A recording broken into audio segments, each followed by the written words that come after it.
welcome to episode 32 of the Calon Yarns podcast.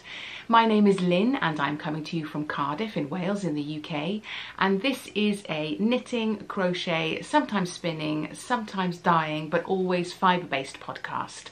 If you are a new viewer, thank you so much for dropping by, and if you are a regular viewer or a returning viewer, thank you so much for coming back. I really appreciate everybody spending some time with me today. I know there are a lot of podcasts out there, so I genuinely am very touched that you spend some time with me every couple of weeks. And on that note, I apologise for not podcasting last week. I had got into a role of doing weekly podcasts, but I just haven't found the time lately. It's been absolutely crazy, which I won't go into now. But yes, so I think I'm probably going to be doing the whole fortnightly podcasts again. That's how we started out, as fortnightly. So I think I'm probably going to go back to that format, especially over the summer, and then we'll see where we are in the autumn. But if by some miracle I find lots of time and I get more knitting done or cast on some new projects, then I will jump on weekly, if that's all right with you. So yes, you can find me in the social media places as Calon Yarns. Instagram is where I am round and about a little bit more often, but have been quite quiet on there lately.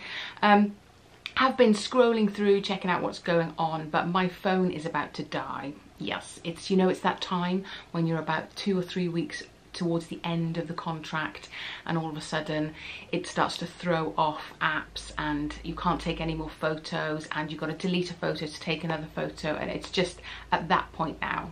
So hopefully in a couple of weeks I will be able to upgrade my phone and have a little bit more access to the wonderful fibre yarny world that is social media. But yeah, you can find us in all those places, Facebook, Twitter. I am over on Ravelry, but obviously there are issues with accessibility to Ravelry at the moment, so I've been trying to investigate new ways of finding designers and makers, etc., and I'm sure you guys have done all the same. And actually, if there are any formats, any sites or apps that you would recommend to kind of find new designers, new patterns, new projects, then do let me know. I'd be really grateful. Yes, so what else to say at the beginning? I think that's about it for newsletter stuff. Thank you everyone for sending me comments and help with certain issues I was having last week, and I will jump onto those as we get to them in the podcast. But I really genuinely appreciate lots of different comments that you kind of put below here, so please feel free to send me a comment. It's always kind of great to hear what you're up to. So yes, on that note, it has been a fortnight, as I said, but has a lot of progress been made? No. Not really. A few bits and bobs, but nothing major. But we'll get to the reasons why a little bit later, possibly. So I think it'll probably be quite a short-ish podcast today, 20 minutes, half an hour, which to me is kind of the perfect time, really, for watching and listening as well as creating. Otherwise, I feel like I'm blathering on after that, and I'm already blathering on. So we shall move on. What have I been up to? So my ever continuous botanical garden sweater that is now caught up around my bag, of course. This is by the wonderful Inga Semmingsen, who is a Norwegian designer, and this is where we are heading. We have this beautiful hummingbird yoke, and I have made some good progress on the sleeve. I think I'm doing a slight adaptation on the sleeve, really. In the pattern they're quite wide, and then they poof down quite quickly into the wrist. So I think I'm going to do a little bit more of a gentle sleeve decrease, maybe a little cinching in at the end, but I think more of a gentle decrease. I mean, you know, you can't get your coat on, can you? When I'm joking. But yeah, a gentler decrease, I think. So I have done quite a few decreases. I think I'm doing about every inch, about every 10 rows, something like that.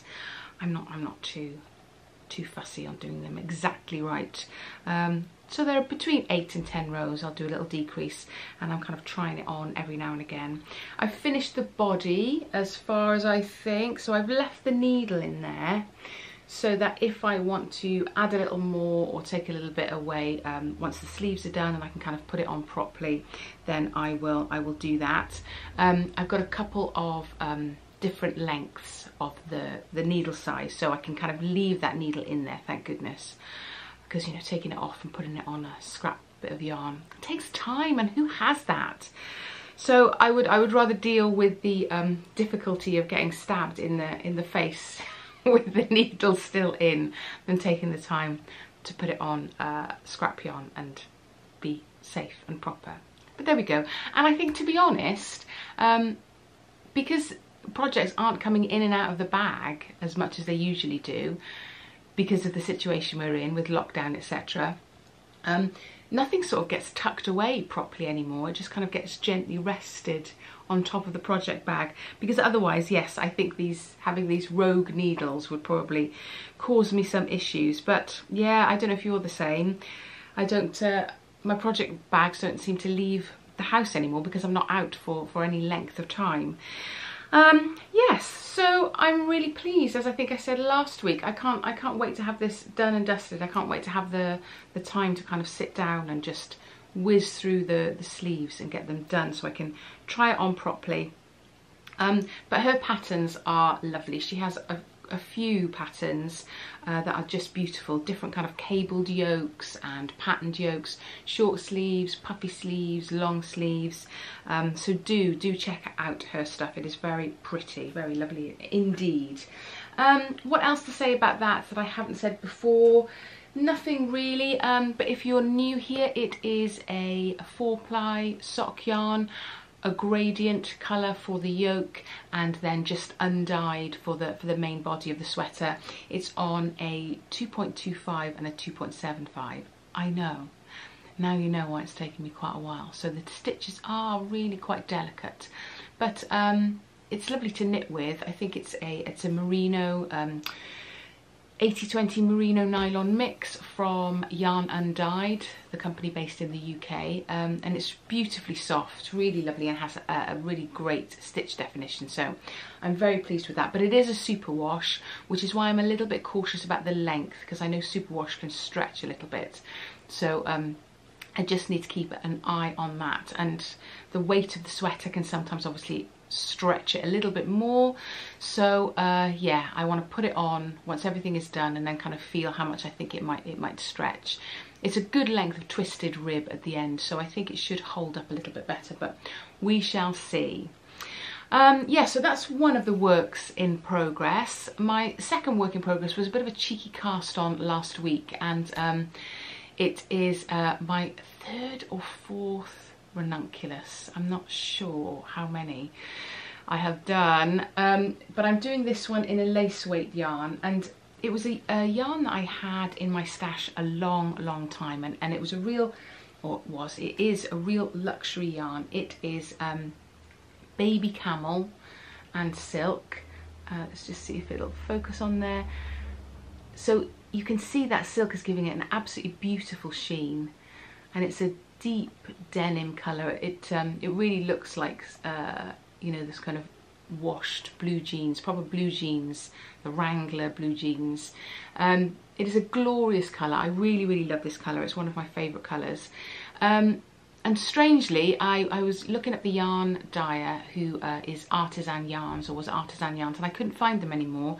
And as I say, this has been in my stash for probably around, it must be about 6 or 7 years, I think. And Jane, one of our regular viewers, thank you Jane for dropping me a line, said that sadly the lady behind Artisan Yarns, Anne Shoring, passed away a couple of years ago. So this project is really taking on a special significance to me, because I remember having an absolutely lovely chat with her at Wonderwool Wales, where I bought the yarn those many years ago, and to me, buying a skein of yarn then that was, I think it was around 20 something pounds, that was quite a big investment. I sort of recently discovered indie yarn dyers and these glories of yarn festivals, so to me that was like, especially not having a project, not knowing what I wanted to do with it, but completely falling in love with the yarn. And I'm sure a lot of you have done that and will continue to do that.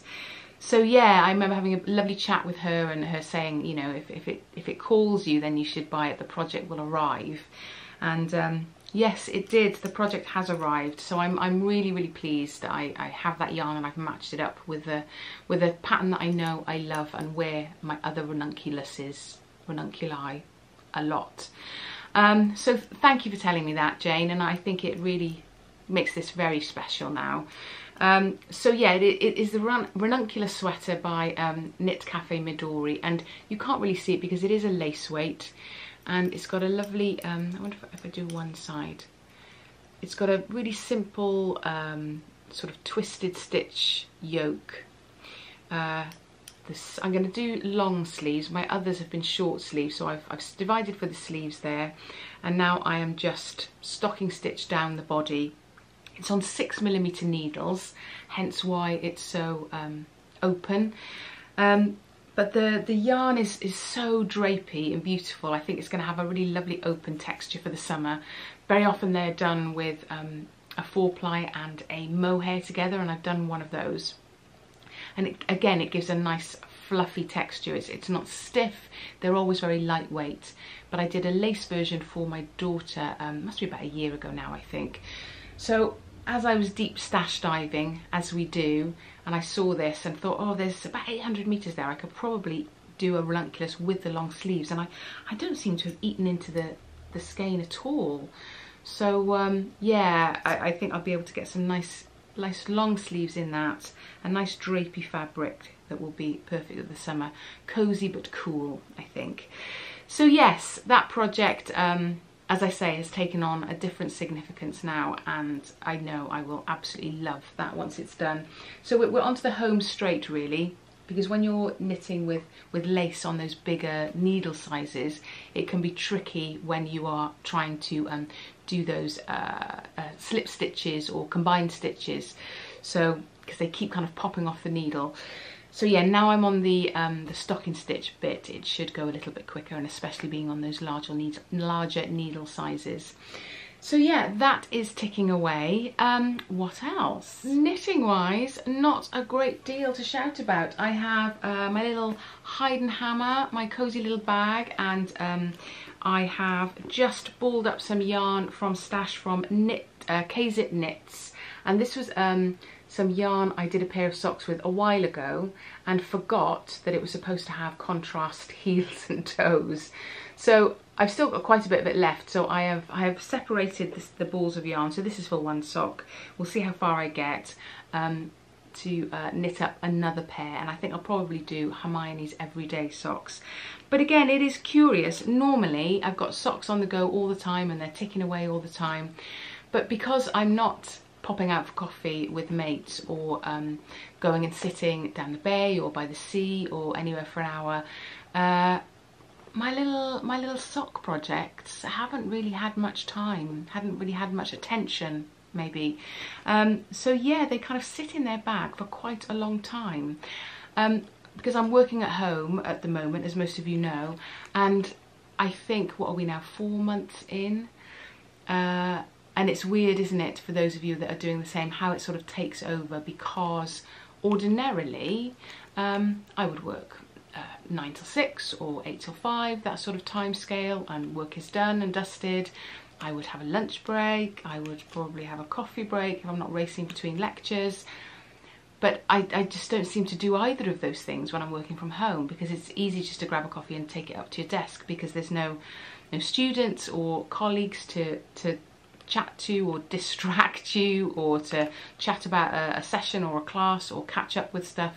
So it is weird, it is very weird, and I feel, and again, so the reason being, at the end of the day, having been on the screen all day, not in the classroom with the students, I'm just exhausted, and so I very rarely pick stuff up, because I think my brain just kind of needs to zombie out. So I need to be a bit better about that, especially if we are carrying on working from home next term.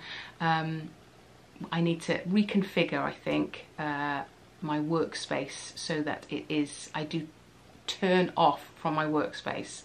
Yeah, it's a weird one, and because my work desk is sort of in my bedroom, I've got a little camping table that I put up at the beginning of every day. So I kind of realised that actually with sleeping and working, I only really spend about 3 or 4 hours outside of my bedroom. It's like I'm, you know, I'm back home as a teenager again, not wanting to leave my room. So yeah, we need to kind of reconfigure that next term, I think, especially if we're going to be working from home a little bit more and not being in the classrooms as much as we would ordinarily. But anyway, I digress. So yeah, projects have been a little neglected at the moment. But I have been doing my spinning. It's been Tour de Fleece, no Tour de France, but Tour de Fleece has still been going on. And I have managed to spin pretty much, I think, a sweater's worth of yarn. So this is from FibreHut UK, which is a brilliant spinning shop just outside Evesham. And if you are interested in spinning wheels, or you need spares for your spinning wheels, they do Ashford spinning wheels as well as others, I think. They do looms, knitting looms, felting supplies, and they do a great range of tops and bats, etc. of fibre.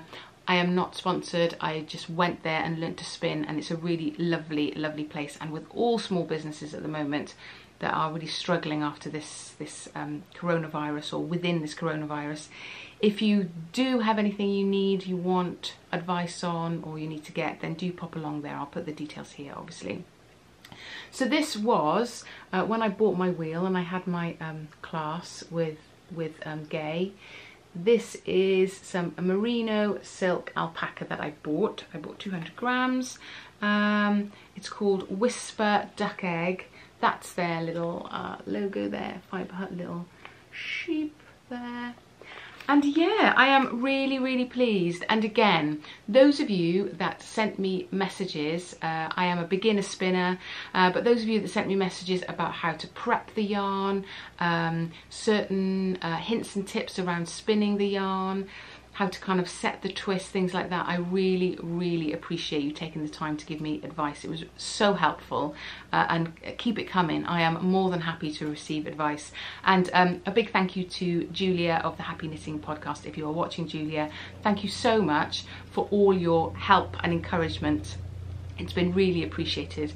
So yes, if you haven't discovered Julia from the Happy Knitting Podcast, then do check her out. Beautiful podcast, beautiful lady. So thank you so much for your advice. It came in handy completely. So I think working on meterage, weight, all the thicknesses, I think taking all this advice on board, I think I have a semi-worsted spun, light fingering weight, and I think I've got around 950 to 1,000 meters, I think. See, all that advice that's come, and I've kind of applied it to everything I've done. So I think that's what I've done. Who knows? So now it's trying to match up the project. I've got a few ideas. I've seen a few lovely projects that would probably just about cover 1,000 meters. It might have to be short sleeves or shorter sleeves, capped sleeves maybe. Because I do like to wear cropped jumpers a little bit more. Originally when I was spinning, I thought I would do a ranunculus, but I've done one of those. So maybe a love note, I don't know. There's a few patterns of Jacqueline. Oh, what's her surname? I'll put it down here. Yeah, so I've got a few in the mulling over in the brain that should be okay for this, and it's really soft and squishy. I will probably have to do the helical twist, is that what it's called?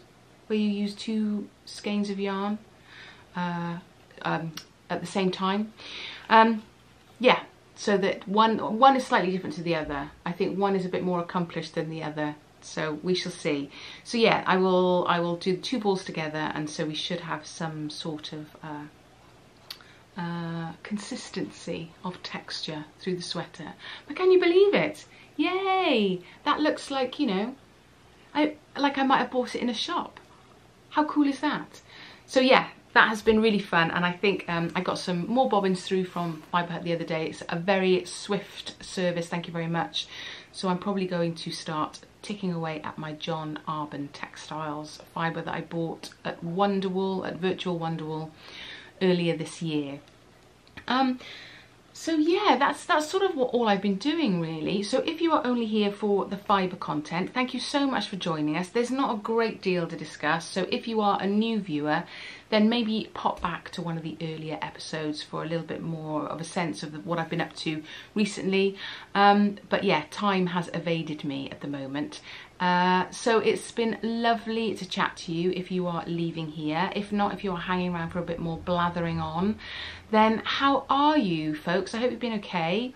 I know we are at different stages of lockdown in the world, so wherever you are, I hope you are keeping safe and well. Us in Wales, we've had a few differences to England, so I think England is out and about now. I think pubs are opening inside, or have opened inside. We haven't quite got to that stage yet, although you guys are wearing masks inside shops. We haven't had that directive yet, but I would have thought it will come soon. I can't imagine that we wouldn't have that directive. Yeah, meeting up with different households. It's only one other household at the moment, so we're slowly getting there, but it's quite tricky, isn't it, to keep an eye on restrictions of where and when you should be. We've only had the you can go further than 5 miles restriction lifted recently. So my son took a trip to see one of his mates in Coventry. They are going to be moving in together next year, so they need to do some kind of paperworky bits and bobs. So he took a road trip to Coventry, and again it was like, oh, I can't remember what England says and what we said, so we had to have kind of a brief catch up on what he could and couldn't do as he travelled down, and mask wearing and all that stuff. So yes, he's had a long trip down there. What else have we been up to really? Not a great deal. Popped into Cardiff town centre yesterday. For those of you that are local, it's got a great one-way system happening now, and there's areas around the castle that have these chalked circles on, so you can sit within those circles and know that you are socially distanced from other people. So that was quite weird to see, but quite a nice thing to see that, you know, the facilities and the what's it called, the formats that are being put in place to try and keep us all safe. So yes, that has been interesting to see. And in some other news, I found out yesterday that I have passed my MA. I was doing an MA in directing for the theatre, which is one of those plates that I've been spinning, which is made for some crazy busy times. So that is done and dusted, and I passed. Yes, so that's been really nice to kind of have that off the shoulders. We're going to have some building work done on the house soon, so I know that a lot of my yarn will have to go back into storage and will be chaos here, hence the thinking of going into fortnightly podcasts over the summer. Work-wise, we are trying to set stuff up ready for September in the university. So whilst we're all desperately trying to get a couple of weeks holiday here and there, it's tricky because you're having to kind of dip into meetings, etc. as they go along. But I think most people will be taking a couple of weeks off soon, so it should quieten down a little bit. So that would be really nice, really helpful to get a break there. But other than that, we are all fit and well, my family and I, thank goodness. Kids are starting to think about gathering their stuff together again to return to their relevant universities, because they sign contracts to move into houses kind of late summer, so I think they'll want to do that and have a couple of weeks with their mates before they go back into term, which will probably be mostly online. But other than that, we are good and well, and I don't really have a great deal more to say really. Knitting plans for the future, I want to get those 2 off the needles so I can cast on something else. I want to get a little bit more spinning done, and tick away at work at the actual stuff that I need to do rather than the stuff that I want to do.